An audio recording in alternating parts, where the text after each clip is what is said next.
Chapter 9. Just another rainy day. The next day it rained. My father asked me how I'd like to go to the movies. Just me? I asked.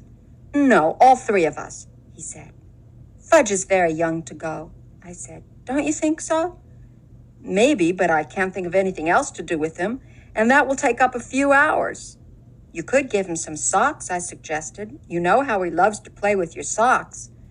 Socks won't last the whole afternoon, my father said. That's why I thought of the movies. What'll we see, Dad? My father checked his New York magazine. A Bear's Life is playing in the neighborhood. How does that sound? What's it about? I asked. A Bear's Life, I guess, my father said. It's rated G. I was thinking of a good Western with lots of action, or else a picture rated R where you can't get in if you're under 17 unless you're with your parents.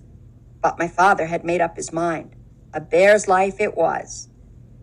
I suggested that my father get Fudge cleaned up, because by then he was looking kind of messy. I don't think my father even put him into his pajamas last night. He's been wearing the same polo shirt ever since my mother left yesterday morning. By 1 o'clock, we were ready to go. All three of us wore our raincoats and rubbers, and my father took his big black umbrella. One thing about New York, it's hard to get a cab when it's raining, but the movie theater wasn't very far away.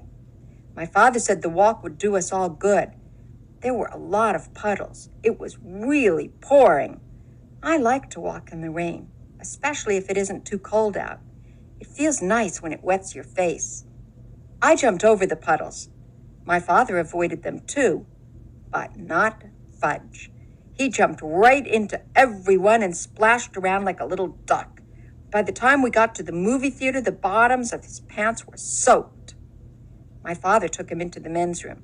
He stuffed a bunch of paper towels up each pant leg so Fudge wouldn't have to sit around wet. At first, Fudge complained, but when my father bought him a big box of popcorn, he forgot about his stuffed pants. Right after we got settled in our seats, a big boy sat down in front of Fudge, so we had to change seats with my father. Now he was on the aisle. I was in the middle, and my father was on the other side. When the lights dimmed, Fudge said, "Ooh, dark." I told him, "Be quiet. You can't talk in the movies." "Okay, Peter," he said. That's when he started throwing his popcorn. At first, I didn't notice, but I wondered why the people in front of us were turning around every second. Then I heard Fudge whisper, "Pow, pow, pow," and I saw him throw a handful of popcorn. I poked my father. "He's throwing his popcorn," I whispered. My father reached across me and tapped Fudge on the leg. "If you throw one more piece, I'm going to take it away from you."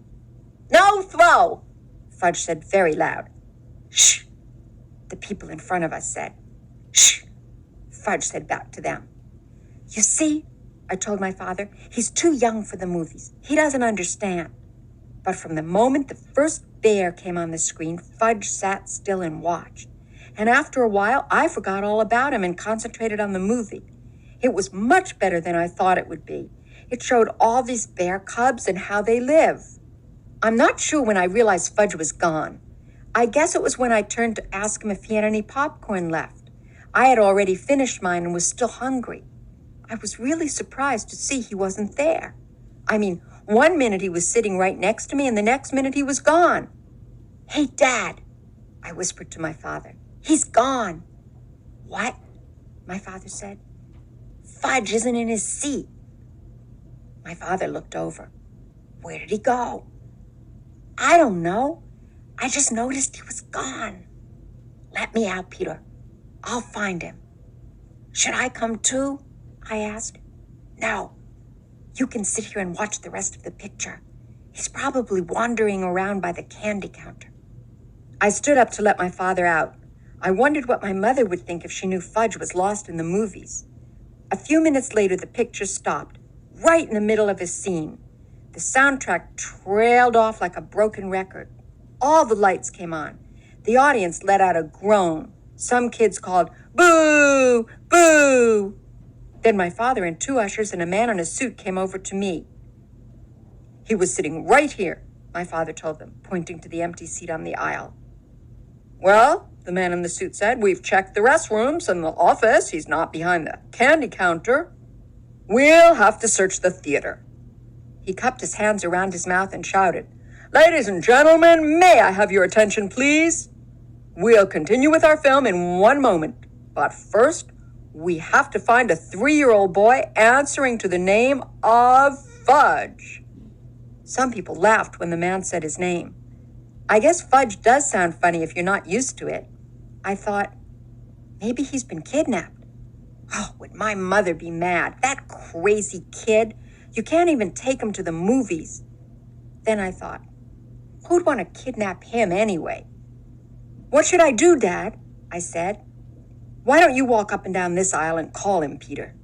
"Okay," I said. "Here, Fudge," I called, starting down my aisle. I sounded like I was calling a dog. "Come on out, Fudge." When I got down to the first row and called, "Here, Fudge," he popped out at me. He scared me so bad I yelled, "Oh!" "Hi, Peter," he said. "Hey, I found him," I called. I found him, here he is." Then I turned to my brother. "You dope. What are you doing way down here? And why are you sitting on the floor?" "Wanted to touch the bears," Fudge said. "But bears are all gone." He spread out his arms and said, "All gone," again. My father and the ushers and the man in the suit ran to us. "Fudge," my father said, scooping him up, "are you all right?" "He wanted to pet the bears," I said. "Can you beat that?" "Well, I guess we can continue with the picture now," the man in the suit said. He cupped his hands around his mouth again.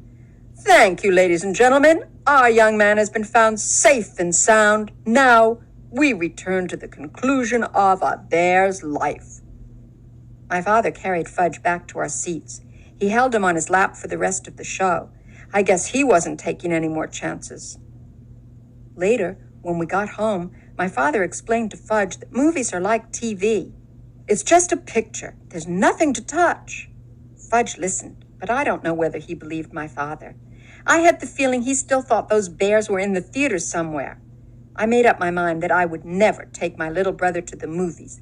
Never. At least not until he was 9 or 10. My father said he was going to cook us something special for dinner to celebrate finding Fudge in the movies. I thought that was really strange, because as far as I know, my father can't cook anything. He doesn't even know where my mother keeps the peanut butter, the dishes, or the pots and pans. Lucky for him, I was there to show him. "What are you going to cook, Dad?" "A super-duper omelet," he said. "Omelet? I'm not sure me and Fudge like omelets." "You like this one," my father said, humming as he gathered his ingredients together. "Get me a big frying pan, Peter." "Okay," I said. I gave it to him. He melted some butter in it. "What's going in the super-duper omelet?" I asked while Fudge sat on the floor banging 2 pot covers together. "Well, the eggs, of course," my father said. "Omelets are made of eggs." "And what else?" I asked. "Oh, I think I'll make a mushroom omelet." "Eggs and mushrooms?" I said. "Yes, you'll love it." "I'm not so sure." "You'll see, Peter," my father said. I set up the table while my father cooked. I even put Fudge in his booster chair. When the omelet was done, my father brought it to us. He was still humming. "That's some big omelet," I said. When I saw it, it filled up the whole frying pan. "How many eggs did you use?" "About a dozen," my father said. "Mom only cooks 1 at a time," I told him. "When you taste this, you'll know why I used them all up." "You mean it's that good?" I asked. "Go on," my father said as he served me. "Taste it." I took a bite. It was awful. The worst thing I ever ate in my life. But my father was standing there grinning at me. I didn't want to hurt his feelings. "Well," he said. "It's nice," I told him, swallowing a chunk whole. I washed it down with a glass of milk. "You see, your mother ought to experiment more. Then you'd learn to eat a lot of different things." "I don't think Mom ever made me a mushroom omelet," I said. My father put some on Fudge's plate. Then he served himself. Fudge shoved a lot into his mouth at once. I waited, figuring he'd choke on it. Instead, he said, "Ooh, good." My father beamed. Fudge wasn't smart enough to fool my father, so he must have really liked it. But a kid that can eat flowers and swallow teeth wouldn't know much about omelets anyway. Then my father sat down and tasted his super-duper concoction. He not only choked on it, he spit it out. "Oh no," he said. "This is awful. Something went wrong. Maybe the eggs are rotten." "Mom just bought them on Thursday," I said. "Maybe it's the mushrooms then," my father said. "Maybe it's how you cooked it," I suggested. My father jumped up from the table and threw the mushroom omelet into the garbage. Fudge started to cry. "Want more? More!" "No," my father told him, "it wasn't any good." Fudge screamed, "Eat it or wear it! Eat it or wear it!" He flung his spoon across the room. It hit my mother's favorite plant. The dirt spilled all over the kitchen floor. "Now you stop that!" my father yelled at Fudge. "I'm going to make us nice peanut butter sandwiches. Then you're going to have a bath. Your mommy's coming home tomorrow, and we're going to show her how well Daddy managed all by himself. Peter, where does your mother hide the peanut butter?" After supper, my father bathed Fudge. The only thing he decided not to do were the dishes. He stacked them in the sink and left them for my mother. On Sunday afternoon, we drove out to the airport to meet my mother's plane. On the way there, my father said, "Wouldn't it be fun if we kept all the things we did over the weekend a secret, just between the three of us? Kind of a man's secret."